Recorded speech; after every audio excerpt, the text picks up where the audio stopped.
Hello and welcome to day 4, the idea of vertically compressing and stretching and horizontally stretching and compressing any function given to you. We already looked at the first page in class, so we're going to go right to exercise number 2. And as a result, if we look at this, if the point -312 lies on the graph of the function y equals f of x, which of the following points must lie on the graph y equals 3 f of x. Notice that the f of x we know is really the y value, so it's really 3 times y. Nothing about the x here, it's 3 times y, so therefore it's 12 times 3. Nothing is done to the x, it's just done to the y. If it was done to the x, it would be done on the inside. So therefore, 12 times 3 is 36, nothing is done to the x, and it is choice 2. It is a vertical stretch by 3. Okay? In number 3, it says, look at this original function, f of x. This is again f of x. And it says we are going to vertically stretch it by a factor of 2. And what is that minus 3? Well, we already learned about that last class, even the class before, and that moves down 3. And so I just actually answered A. Vertical stretch by 2 and down 3. This comes first, this comes second. So now it says graph and label it. We need to stretch, meaning that if the value here is -2, so notice that's -2, we are going to stretch it by a factor of 2, meaning you're multiplying by 2 to go down to -4, and then move down another 3. In this one, the y value is 2, so we're going to multiply it by 2, so we get to 4, then move down 3, 1, 2, 3. This one's 1 multiplied by 2 is 1, or 2, excuse me. Moved it to 2. 2 moved down by 3, 1, 2, 3. And this last one is 1, 2, 3, 4, 5. Multiply by a factor of 2 to give you 10. There's 10. And now move it down 3, 1, 2, 3. And when you connect the dots, it should look like, I'll redo that one, should look like exactly that graph stretched, and moved down 3. So again, what did I do? I took all the y values, multiplied by 2, then moved down 3 or subtracted 3, one or the other, however you want to think of that. Moving on to exercise number 4, it says the function h of x has a range, meaning the y values, given by the interval 2 to 10. This means the y values are between 2 and 10, including 2 and 10. The function f of x is defined by 3/2 h of x plus 8, meaning that the y value is being multiplied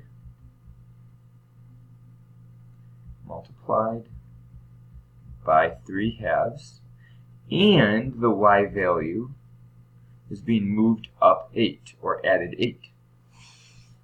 Nothing is happening to the inside of it. So we're going to take the y values and multiply by 3/2. So you're going to do 3/2 times 2. The 2's cancel, you're left with 3. And then we're going to add 8, which gives you 11. Notice that you automatically know that 1 is the answer, but let's also look at why it works at 10. We have the largest y value to be 10. You multiply 10 by 3/2. That cancels to 5 to give you 15, plus 8, which gives you 23. Hence, 11 to 23. This is not a point. This is a range of values. So it's the interval of 2 to 10 gives you the range. All that is saying is that the y values are between 2 and 10. Therefore, that when you vertically stretch it, these y values are affected by it. So we stretched it, and then moved it up 8. Exactly what I did here. We stretched it first, and then moved it up 8. Creates a new interval of y values. That's all it's saying. This has nothing to do with the x values, it's just the range. Moving on to 5. If the quadratic function g of x has a y-intercept of 12, which of the following is true of this function? So again, we're going to multiply by 3 to the y-intercept. So just imagine this. Here's your y-intercept of 12. If I vertically stretch it, I'm moving it. I could be any function. I'm increasing, I'm stretching it by 3, by a factor of 3. Therefore, if this was 12, our new one is going to be 36. And then I move it down 5 to be 31. And therefore, is a y-intercept of 31. Every time you multiply to the outside of the function, you're affecting the y values. And in this case, the y-intercept is the y value that we're looking at. So to go on something not completely different, but different, we're now going to look at horizontal dilations. Horizontal dilations go this way or this way. Okay, so we're looking at horizontally. So consider the absolute value function the absolute value of x minus 2 minus 3. So again, we know that we go down to the right 2, down 3. So right 2, down 3.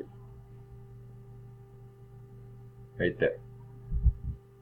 And we will make it look something like this. I'll pause it and then come back with the right answer. So here's the correct graph.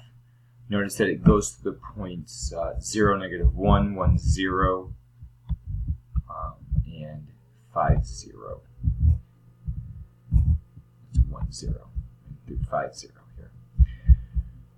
So with this, it says consider the function g of x equals f of 2x. And it says determine a formula and then graph it. Use your calculator to find the minimum point. If you have a calculator, please do so. When I pause it, it will help you. If you don't have a calculator, then you will have to just follow what I do here. 2 times x. So when I rewrite this, I need to write down 2x minus 2. Nothing happens to the minus 3 outside, and the only thing that happens is 2 is being multiplied where you see an x, hence the 2x here. Now, if you go to graph this using your calculator, which is what you should go do right now, pause it, and go to y equals, and type this in, and then you're going to graph it on these axes and and find the minimum point. So that's what you guys need to do right now. Okay, so if you graphed it in your calculator, or used a computer programming, which I probably should have told you to do, if you didn't, here are your key points. Negative 0.5 comma 0, 0 comma negative 1, 1 comma negative 3, and 2.5 comma 0. So that is your g of x. Remember that this is your f of x. And what we're going to find now is our h of x. So we're going to do the same thing. H of x equals, instead of multiplying x by 2, we're going to multiply by 1/2. So 1/2 x minus 2 minus 3. Pause it. Try to graph this one in your calculator, see what happens. If you don't, you can always go to Desmos.com. That may be an option too. And try to graph this one. Pause it and graph it, please. And so take a minute if you didn't have this and jot this down. Pause it and do it, and then hit play and we'll resume. So you can see what happened here. Red was the original function. And then we had g of x when multiplied by 2 on the inside. What happened to that? Versus what happened to the green function, where when we multiplied by 1/2 to the inside. And hopefully you can see what happened here. Hopefully you can see that if you multiply by 2, it was a horizontal shrink, compression. If you multiply by 1/2, it was a horizontal stretch. And you should be able to see this by the fact that the turning point of the original one was 2, -3. This one was 1, -3. And 1/2 was 4, -3. So what happened to that turning point? Well, when multiplied by 2, the x value, not the y value didn't change at all. The x value decreased by what constant versus when multiplying by 1/2, it increased by what constant? And hopefully you see that this is 1/2. You multiplied by a half here. You multiplied by 2 to get 4. And then lastly, what stayed constant out of all these points? And hopefully you saw that it was 0, -1. And that is called the y-intercept. And then what changed? The turning point changed. And how did it change? We just said that the x value was either multiplied, well, we can say it was multiplied by the reciprocal of c. And we'll say that c is f of cx. That's the c. That's the what was being multiplied. So in the horizontal dilation, you can see here that what we just said, the function kx represents a horizontal compression by a factor of k, and 1 over k represents a horizontal stretch. It's opposite, remember, just like we said, moving left to right, it's opposite of what we think. Multiplying by 4, you would think would stretch it, but it doesn't because it's on the inside, and therefore is a compression.